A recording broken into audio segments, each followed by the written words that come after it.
Hey friends, welcome to my channel. Today I'll discuss a three-step framework that I've personally used to study for courses in optometry. This framework, although it's not perfect, has helped me achieve a higher distinction average in the undergraduate course for optometry, and hopefully by watching this video you could take something away to make your learning more efficient and save time to do things that you enjoy.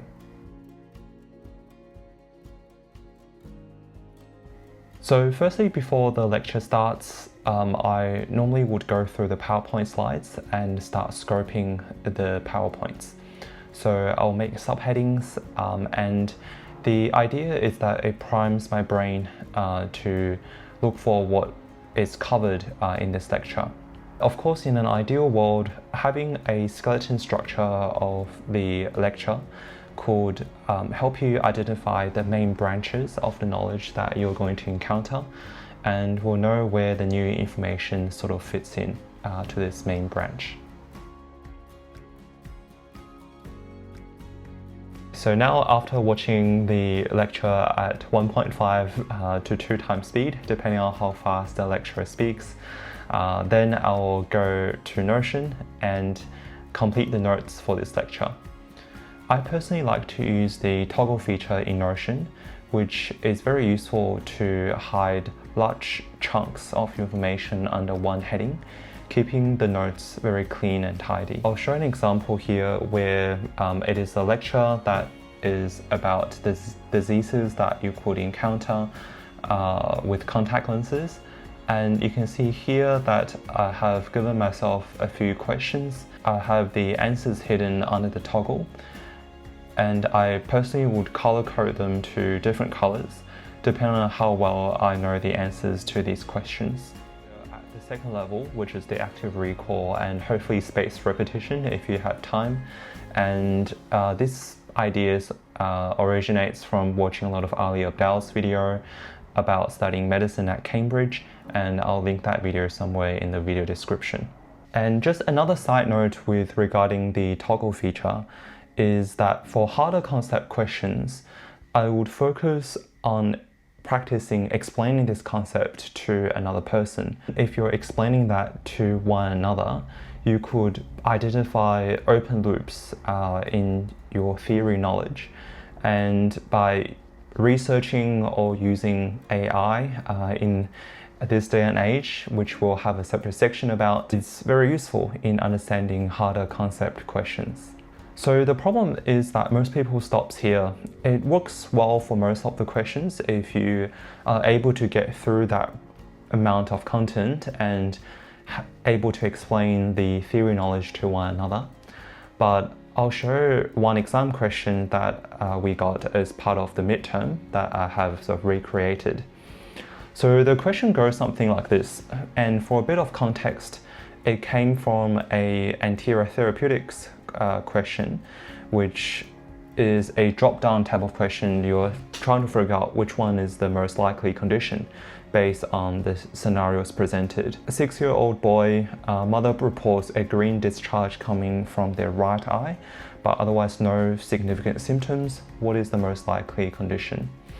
So with these type of problem-solving questions, it's not really asking you to recall facts about conditions that we have studied, but rather you need to have a basic understanding of pretty much all of the potential differential diagnoses and to make a sound decision based on those. Now I'll go through the third section, which is synthesis. The problem with the previous approach is that the structure of the content may not be organized very well in the lecture. And what you have is that you have very fragmented information hiding under different subtitles, and depending on how well the subtitles are formatted, it may not help you understand the information. So to address this problem, the simplest way is actually to focus your attention on the tutorials or the small group learning sessions that the university may provide. Sometimes people focus solely on the lecture material and don't go beyond the lecture material, which could be quite limited in some cases.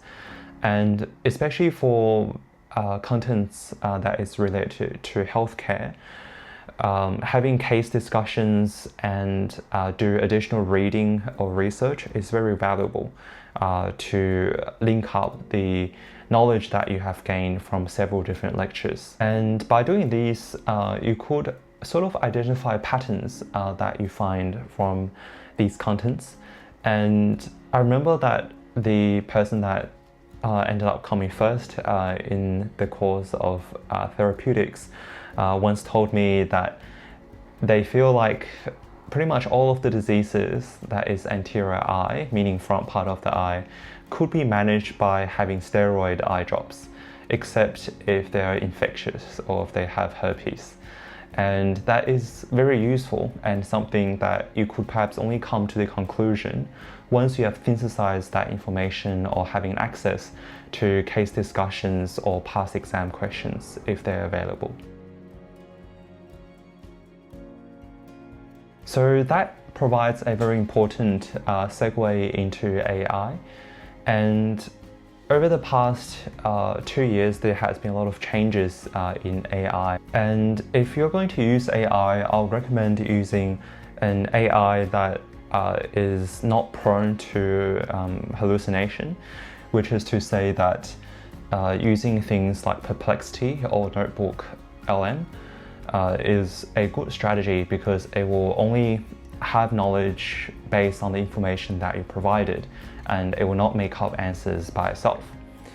And remember, so understanding its structure, knowing where things potentially fits, and priming your brain to what is coming is normally the first step that I do before the lecture, and I would focus on majority of the time synthesizing that information, practicing exam questions, and drawing connections between contents of the different lecture.